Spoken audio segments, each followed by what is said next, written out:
বগুড়া বেড়ানোর পর আমরা রওনা দিলাম রাজশাহীর উদ্দেশ্যে। বগুড়া থেকে রাজশাহী মাত্র 3 ঘন্টা এর পথ। রাস্তা খুব সুন্দর, চারিদিকে ঘেরাও করা গাছগুলো দেখতেও খুবই ভালো লাগছিল। এর মধ্যে হঠাৎ চোখে পড়লে এই দোকানের নাম, হোটেল হাই হুতাশ। বাংলাদেশের সবচেয়ে সুন্দর ও পরিষ্কার পরিচ্ছন্ন নগরী রাজশাহী। রাজশাহী উত্তরবঙ্গের সবচেয়ে বড় শহর। চলে এলাম আমের শহরে। রাজশাহী ভ্রমণে 2 দিন থাকার জন্য আমরা বেছে নিয়েছি গ্র্যান্ড রিভার ভিউ হোটেলকে। রাজশাহীর প্রথম 4 স্টার হোটেল হচ্ছে গ্র্যান্ড রিভার ভিউ হোটেল। পরিবার নিয়ে বেড়াতে গেলে আমি সবসময় টপ হোটেল থেকে একটি বেছে নেওয়ার চেষ্টা করি। এই হোটেলের সুইমিং পুল থেকে ইনফিনিটি ভিউ পাওয়া যায়। সব মিলিয়ে আমার কাছে মনে হয়েছে এটাই রাজশাহীর বেস্ট হোটেল। আমি ডিলাক্স কিং রুম বুক করেছিলাম। বুকিংয়ের সময় কোনো অ্যাডভান্স দিতে হয়নি, কিন্তু রুমে ঢোকার পর আমার কাছে মনে হয়েছে রুমটা আমাদের জন্য ছোট। বেডটা একদমই 2 জনের জন্য। আমিরা সহ থাকাটা খুব কষ্ট হবে। আমরা রুম চেঞ্জ করে নিলাম ডিলাক্স ফ্যামিলি রুম। রুমের সাইজ বড়, বেড বড় এবং বারান্দাও আছে। বাথরুমটা অনেক বড়, কিন্তু বাথিং স্পেসটা এত বড় না রেখে টয়লেট এবং ওয়াশ জোনটা আরেকটু বড় করলে ভালো হতো। এই জোনটা একটু বেশি ছোট হয়ে গেছে। টয়লেট্রিজ আইটেম সব দেওয়া আছে। রুমের ক্যাবিনেটে hair dryer, bathroom, carpet slipper, laundry bag, safe box এবং জায়নামাজও দেওয়া আছে। লাগেজ এরিয়া আছে, কফি আইটেমগুলো আছে, কাঁচের বোতলে পানি দেওয়া আছে। বিষয়টা ভালো লেগেছে। রুমটাও অনেক বড় এবং সাজানো। মিনি ফ্রিজ দেওয়া আছে, আছে 2টো সোফা এবং বারান্দা। তারা চাইলে বেড পজিশনটা ও সোফা পজিশনটা ঠিক করতে পারতো, কিন্তু তা না করে ফেলেছে ঝামেলা। বারান্দাতে যেতে হলে করতে হয় অনেক কাজ, তার মধ্যে বারান্দার দরজার নাটক। এই দরজা খুলতে গিয়ে করতে হয় কসরত। রুম সার্ভিসের লোক এসেও ঠিক করে দিতে পারেনি। যথেষ্ট স্পেস ছিল রুমে, কিন্তু আমার শুধু মনে হচ্ছে রুমের মিসম্যানেজমেন্ট হয়েছে। এমন দেখলে কষ্টই লাগে। বারান্দায় দরজার ঘটনা এখানেই শেষ নয়। এক পাশে দরজার লক কাজ করে, আরেক পাশে দরজার লক খোলা যায় না। যাই হোক, এক পাশ দিয়ে বারান্দায় যাওয়ার পর খুব সুন্দর একটা ভিউ পাওয়া যায়। গাছ, তারপর টি বাঁধ, তারপর পদ্মা নদী, এরপর বর্ডার। বসার সুব্যবস্থা আছে। মেইন রোডের সাথেই হওয়াতে রাতের বেলাতেও এখানে বেশ ভালো লাগে। এই রুমের রেন্ট ছিল প্রতিদিন 8,000 টাকার মতো। হোটেলের বিপরীত পাশেই টি বাঁধ। ঘুরতে চলে এলাম। বিকেল এবং সন্ধ্যার সময়টুকু এখানে অনেকেই আড্ডা দেয়। কিছু ফুড কার্ট আছে, অনেকেই দেখলাম খাওয়া দাওয়া করছে। পদ্মা নদীতে নৌকা দিয়ে ঘুরে বেড়ানোর ব্যবস্থা আছে। এই সময়টা পদ্মার দিকে শুধু তাকিয়ে থাকতেও খুব ভালো লাগছিল। সূর্যাস্ত দেখার জন্য একটা সুন্দর পয়েন্ট হচ্ছে এই টি বাঁধ। সন্ধ্যা হওয়ার আগেই গাড়ি নিয়ে ছুটলাম রাজশাহী বিশ্ববিদ্যালয়ের দিকে। আমার ইচ্ছা ছিল বিকেলের মুহূর্তে এবং সকালের মুহূর্তে, এই 2 মুহূর্তে রাজশাহী বিশ্ববিদ্যালয়ে কেমন লাগে তা দেখার জন্য। এখন বিকেলের মুহূর্তটা পেয়ে গেলাম, আর ঢাকা ফেরার দিন এই পথ দিয়েই যাওয়া হবে। তখন সকালের মুহূর্তটা পেয়ে যাব। পরিষ্কার এবং বড় বড় গাছে ঘেরা এই বিশ্ববিদ্যালয়ের প্রাঙ্গণটা কী যে সুন্দর লাগছিল। রাজশাহী ভ্রমণের এই গল্পটা হচ্ছে জুন মাসের। সে সময় রাজশাহীতে ভীষণ গরম ছিল, এমনকি এই সন্ধ্যার সময়টা অনেক গাজল ছিল। মনে হচ্ছিল বিশ্ববিদ্যালয়ের প্রাঙ্গণে একটু হাঁটলে অনেক ভালো লাগতো, কিন্তু এই গরমের জন্য গাড়ি থেকে নামা আর হয়নি। এখনই আপনাদের বিকালের এবং সকালের ভিডিও দিয়ে দিলাম, যেন একসাথেই দেখে ফেলতে পারেন রাজশাহী বিশ্ববিদ্যালয় কেমন সুন্দর দিনের আলোতে এবং সন্ধ্যা হওয়ার ঠিক আগে।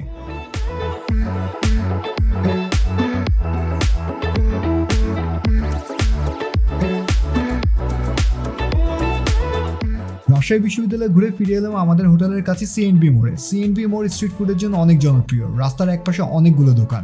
এক এক দোকানে এক এক ধরনের মজার খাবারের পসরা নিয়ে বসেছে, এবং প্রায় প্রতিটা খাবারের দোকানে রয়েছে ভিড়। আমরা প্রথমে সিএনবি বার্গার কর্নারে গেলাম শিক বার্গার খাওয়ার জন্য।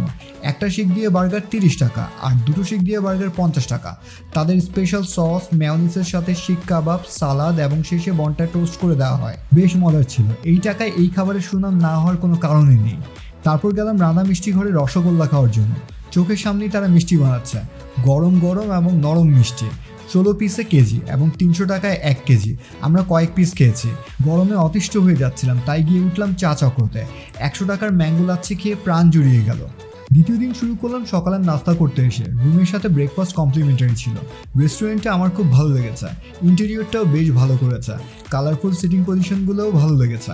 সুন্দরভাবে পরিবেশন করেছে এবং রেস্টুরেন্ট এরিয়াটা অনেক পরিষ্কার ছিল।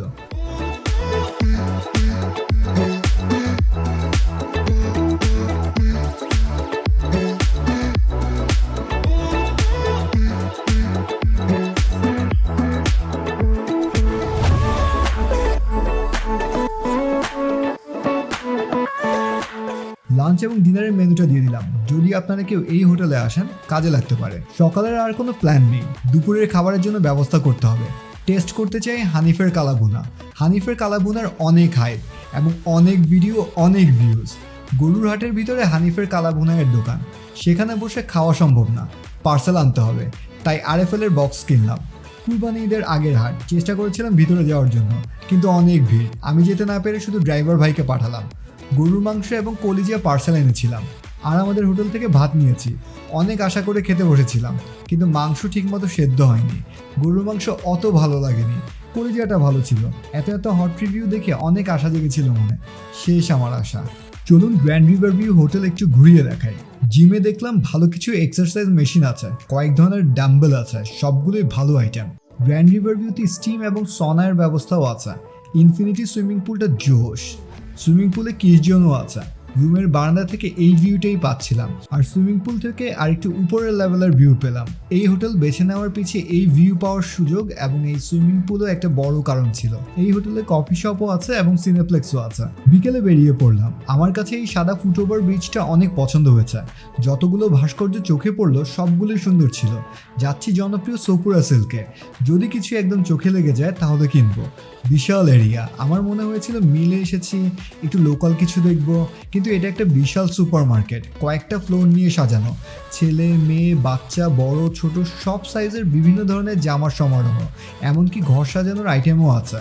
আড়ংয়ে যেমন কয়েক ফ্লোর মিলে সব ধরনের জামা সাজানো থাকে, এখানে এসে ঠিক তেমনটাই মনে হয়েছে। দামের কথা যদি বলতে যাই, আমি যতটুকু দেখলাম আমার কাছে মনে হয়েছে ঢাকাতে এই ধরনের জামাগুলোর যেমন দাম এখানেও প্রায় একই।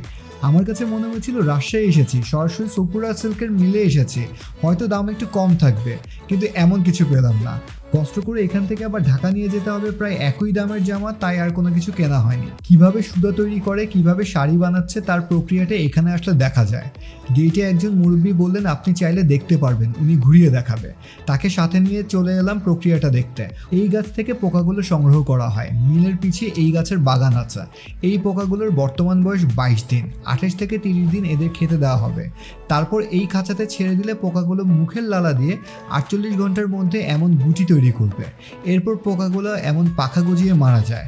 তারপর এই গুটি থেকে প্রক্রিয়াকরণের মাধ্যমে সুতা তৈরি করা হয়।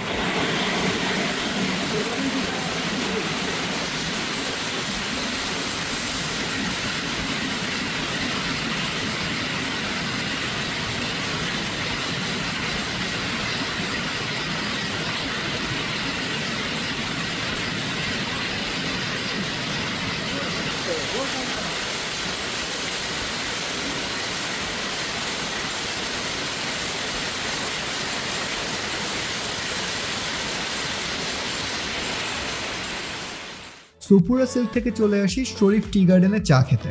শরীফ টি গার্ডেনের গুগল ম্যাপের লিঙ্ক এই ভিডিওর ডিসক্রিপশনে দেওয়া আছে। ঢাকায় এর বাইরে গেলেই আমার গরুর মাংস এবং গরুর দুধের চা খাওয়ার টান বেড়ে যায়। ফুল মালাই চা অর্ডার করলাম 80 টাকা দিয়ে। আমার মনে হয় এখনও মুখে লেগে আছে এই মালাই চায়ের স্বাদ। চা কই, পুরোটাই মালাই। ইস, যদি বাড়ির কাছে এমন একটা চায়ের দোকান থাকতো। উফ, জিভে পানি এসে যায়। রাতের খাবারের জন্য আসলাম অরোরা দুইয়ে। এদের ইন্টেরিয়র এত সুন্দর যা বলার বাইরে। ভেবেছিলাম আমিরা অনেক আনন্দ করতে পারবে, অনেক ছবি তোলা যাবে, কিন্তু আজ অনেক ভিড় এই রেস্টুরেন্টে। টেবিল পাওয়াটাই চ্যালেঞ্জিং মনে হচ্ছিল, কিন্তু তাদের ব্যবহার সার্ভিস আমার খুব ভালো লেগেছে। খাবারের বিলও তেমন একটা বেশি না, প্রাইস অনুপাতে খাবারের টেস্ট ঠিক আছে। সবই ভালো ছিল, একটু ভিড় কম থাকলে আমিরা একটু আনন্দ করতে পারতো আর কি। আমিরাকে টেবিলের উপরে বসিয়ে রাখতে হয়েছে। খাবারের পর আমরা রাজশাহীর আলোকসজ্জা দেখতে বের হই। অনেক শুনেছি রাজশাহীর রাতের আলোকসজ্জার কথা। রাতের বেলা ঘুরে আমাদের খুব ভালো লেগেছে।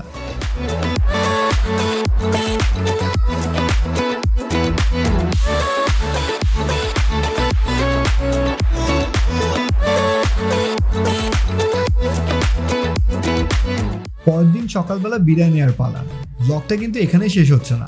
ঢাকায়ের দিকে ফেরার পথে কিন্তু আম কিনতে হবে। পুঠিয়া রাজবাড়ি যাব এবং সবশেষে নাটোরের কাঁচাগোল্লা খাবার পালা। ঢাকা ফেরার পথে রাজশাহী শহর থেকে প্রায় 30 মিনিট পরে বানেশ্বর আমের বাজার। এখানে আসার পর বুঝলাম এখানে দুই ধরনের জায়গায় আম বিক্রি হয়। এক জায়গায় দোকানের মতো বসে আম বিক্রি করে এবং আরেক জায়গায় ভ্যানের মধ্যে সরাসরি গাছ থেকে আম পেড়ে নিয়ে এসে বিক্রি করে। দুই জায়গায় আমের দাম প্রায় একই এবং একই ধরনের আম। আমরা অনেক সময় নিয়ে প্রায় প্রত্যেকটা আমের দোকান ঘুরে বুঝলাম এখানে দামের চাইতে ধরনের কারসাজি বেশি। আম আসলে কোন ধরনের, কোন আমটা মজা বেশি হবে তা বুঝে কিনতে হবে, নয়তো ধরা। এছাড়া আমের সাইজের কারণে এখানে দাম কম বেশি হয়। এখানে সাধারণত মন হিসেবে আম বিক্রি বেশি হয়। 1 মনের সাথে 5 কেজি আম বেশি দেয়।